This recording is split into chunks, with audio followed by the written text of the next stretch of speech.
Holy shit, bud.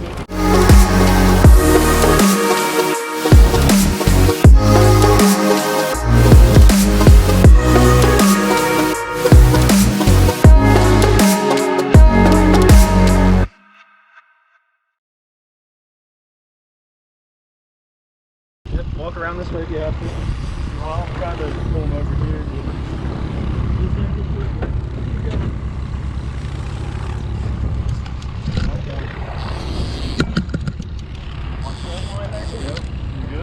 There he is.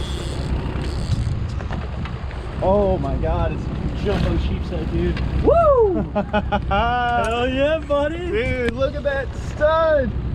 Woohoo! Hell Hey, yeah! we'll give you a little, dude, that is a stud of a sheepshead. Holy shit! That is awesome. Hell yeah, Check buddy. this bad boy out. Woo! That's a citation, dude. That's Oh massive. man!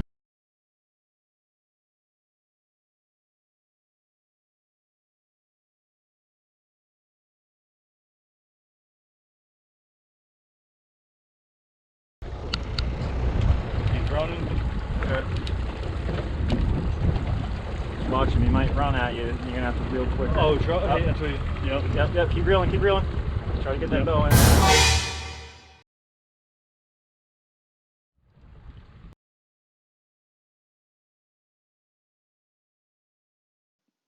So what happened was the fish before ended up breaking off our line right at the rod tip. So when I looked at the rod tip, we noticed a chipped ceramic guide on the end of that St. Croix.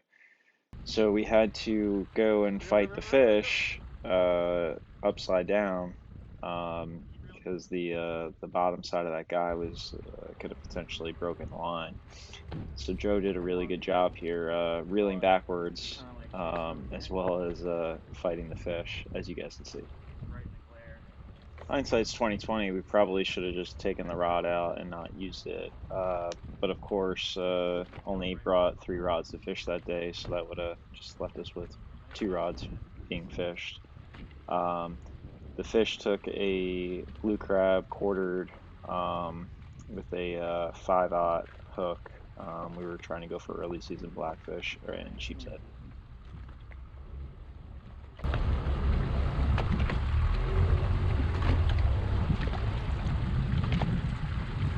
Looks like a natural, man.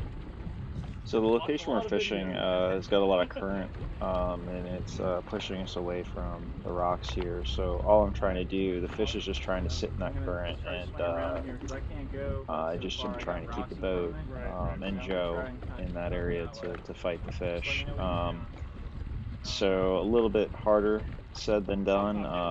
You know, the trolling motor would have kept us in one position, and that fish would have been slowly working away from us, and we just would have been really spinning our wheels. I only have 15-pound braid on those rods, so that helps for sensitivity, but it definitely doesn't help for coursing larger fish.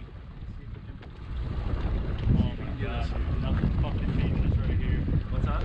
Nothing beats this right here. I know, man. That's sick, right? That's why we do it. You never know. You're doing a great job. Sure, just try to keep a little bit more bow and don't come up as high. Okay.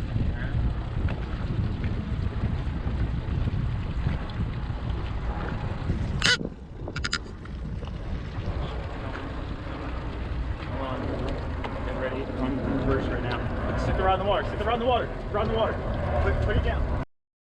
So right here, the fish decides to make a run underneath the boat, and with the current, he starts going back towards the motor area. And I can't move the boat fast enough to allow him, the angler, to get you know, through the other side. So what I have to do is put the boat in reverse and spin it. You know, a lot of people lose fish because they don't put the rod all the way in the water and get down below, or allow you to kind of rework the fish. But Joe did a good job here, placing that rod in the water, allowing the boat to move around, and then just making sure that we weren't going to rub against the hull or hit any of the props or skag or anything like that. His runs are getting smaller. Yeah, no one's getting tired. Just said don't come up as high. I just want to keep a nice bend in that rod. Yep. I'm drifting down on him, so. Just in case you gotta go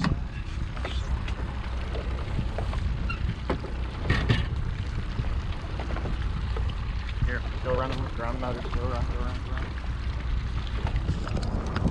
There he is, color. Oh, he's... Oh! 10 water. Holy shit, bud. Give me some line. Give me some line. Come on.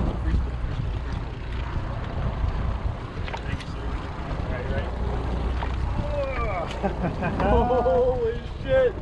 Told you, man. Well done. Yeah. So now you got the current. We're holding an anchor here. You can let the tail go. Okay. Now you want to hold him as much as possible. See if you can rotate your hand the other way. There you go. Perfect. So you can kind of hold him upright. Pretty.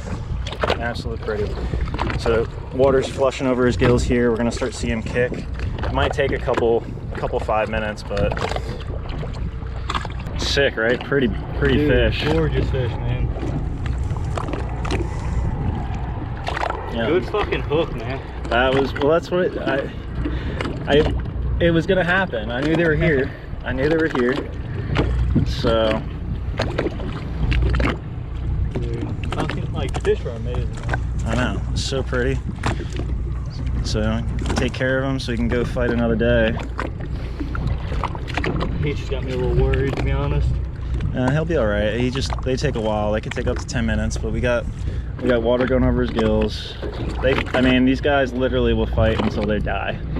So you just gotta give them that same sort of respect he gave you. But they'll start kicking. They'll start moving. When you now that you're holding there, you got them upright. Take your left hand and kind of go back and forth like this. There you go. What you'll do is you see how his gills kind of flare, and then so that kind of will start getting him moving, start getting the water. See that kind of flip out like that. I find that does really well too. Perfect, man. I know I could have done this, but I feel you're gonna get so much more satisfaction out of it.